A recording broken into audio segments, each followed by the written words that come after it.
بسم اللہ الرحمن الرحیم۔ محترم دوستوں، چھپکلی کے بارے میں بیان۔ ایک مرتبہ حضرت موسیٰ علیہ السلام کوہ طور کی پہاڑی پر اللہ سے ہم کلام ہونے کے لیے گئے۔ کوہ طور پر جا کر جب آپ علیہ السلام ایک درخت کے نیچے کھڑے ہو کر اللہ سے بات کرنے لگے تو اس وقت درخت کے اوپر ایک چھپکلی تھی جس نے آپ پر پیشاب کر دیا۔ اس کے چھینٹے آ کر آپ حضرت موسیٰ علیہ السلام کے کپڑوں پر گر گئیں۔ یہ دیکھ کر آپ علیہ السلام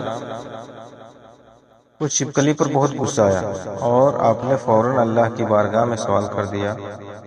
آپ علیہ السلام نے اللہ سے پوچھا، یا اللہ، تو نے اس چھپکلی کو کیوں پیدا کیا ہے؟ اس کو پیدا کرنے میں تو مجھے کوئی فائدہ ہی نہیں نظر آ رہا۔ حضرت موسیٰ علیہ السلام کا یہ سوال سن کر اللہ تعالیٰ نے جواب دیا کہ اے موسیٰ، یہ چھپکلی بھی 30 سالوں سے مجھ سے یہی سوال کر رہی ہے۔ یہ چھپکلی پوچھ رہی ہے کہ اللہ، تو نے اس موسیٰ کو کیوں پیدا کیا؟ مجھے تو موسیٰ کا کوئی بھی فائدہ نظر نہیں آ رہا۔ چھپکلی کا یہ سوال اس لیے کر رہی تھی کیونکہ حضرت موسیٰ علیہ السلام کو اس چھپکلی کو نہ تو کوئی دعوت دینی تھی، نہ تو تبلیغ کرنی تھی، نہ تو اس کو کوئی کھانا پینا دینا تھا۔ اس لیے اس چھپکلی کو ان کا کوئی فائدہ نظر نہیں آ رہا تھا۔ اس کے بعد اللہ نے موسیٰ علیہ السلام سے فرمایا، اے موسیٰ، 30 سالوں سے چھپکلی مجھ سے یہی سوال کر رہی ہے کہ اللہ، تو نے موسیٰ کو کیوں پیدا فرمایا؟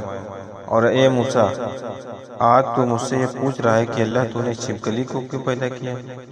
اے موسیٰ، میں ہی جانتا ہوں کہ میں نے اس چھپکلی کو کس مقصد کے ساتھ پیدا کیا اور موسیٰ کو کس حکمت کے ساتھ میں نے پیدا فرمایا۔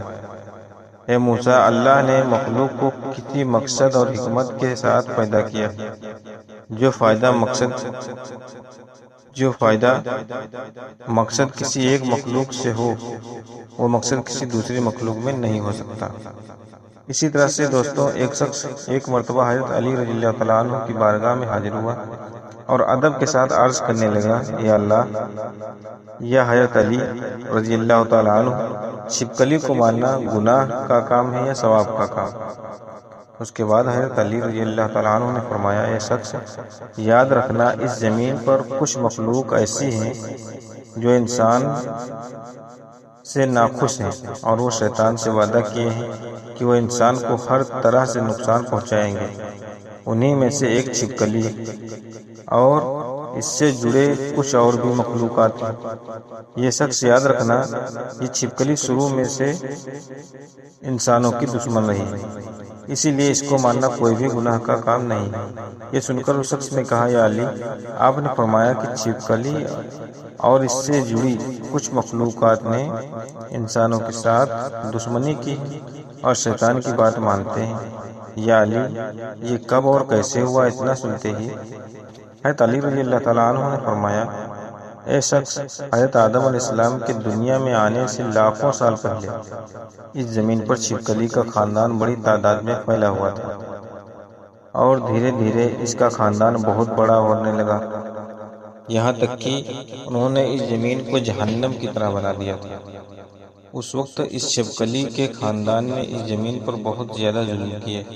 یہ دیکھ کر اللہ تعالیٰ نے اس زمین پر اپنا عذاب نازل کر دیا اور اس کی نسل کو ختم کر دیا، مگر اس وقت میں کچھ چھپکلی جو بہت چھوٹی تھی وہ بچ گئی اور اس زمین کے غار اور پانی میں جا کر چھپ گئی۔ پھر جیسے جیسے وقت گزرتا گیا، وہ بچی ہوئی چھپکلی بغض اور حسد کی وجہ سے بڑھتی رہی، یہاں تک کہ حضرت آدم علیہ السلام کا زمانہ آ پہنچا۔ اس وقت شیطان نے اس مخلوق کے وجود میں یہ بات ڈال دی کہ تمہاری نسل کو اسی آدم کے لیے ختم کیا گیا تھا۔ بس تبھی سے اس نسل کی مخلوقات انسانوں سے نفرت کرنے لگی ہے اور تبھی سے اس کوشش میں لگی ہوئی رہتی ہے کہ وہ انسانوں کو ہر طرح سے نقصان پہنچاتی رہے۔ یہ شخص یاد رکھنا، یہ واحد مخلوقات ایسی ہے، جب نمرود نے اللہ کے نبی حضرت ابراہیم علیہ السلام کو آگ میں ڈالنے کا ارادہ کیا تو ہر جانور اس آگ کو بجھانے کی کوشش کر رہا تھا، مگر یہ چھپکلی خوش ہو کر اس آگ کو بھڑکا رہی تھی تاکہ نقصان پہنچے۔ محترم عزیز دوستوں، اگر یہ ویڈیو اچھی لگی ہو تو پلیز سبسکرائب اور شیئر کر دیں۔